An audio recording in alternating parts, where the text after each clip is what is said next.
Only in Times Square, you might think. But no, there is more, just a little bit later. Now, to more serious matters, very serious matters. President Obama has directly warned Syria's President Assad he will face consequences if he makes the tragic mistake of using chemical weapons against the Syrian people. American officials have been briefing journalists on what they describe as signs of heightened activity and components being moved at some Syrian weapons sites. The United Nations is pulling all its non-essential international staff out of the country. James Kelly reports. Terror in Aleppo. This unverified amateur video purportedly shows the aftermath of a bomb attack on a bakery and a vegetable market.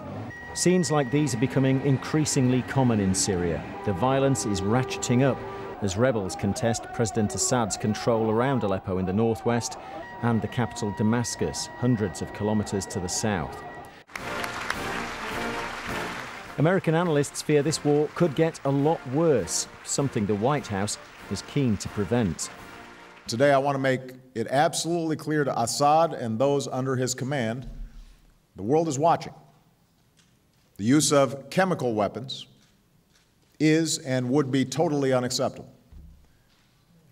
And if you make the tragic mistake of using these weapons, there will be consequences and you will be held accountable.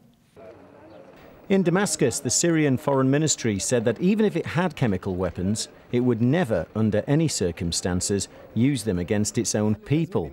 The ministry is also having to cope with the reported defection of this man, the spokesman Jihad Makdisi, previously a staunch defender of President Assad's government.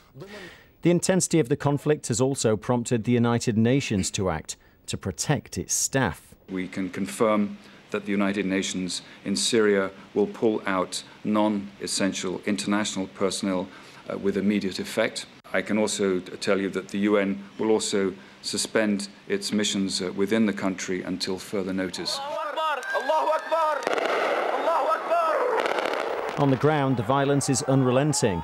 More unverified amateur footage appears to show airstrikes in Damascus.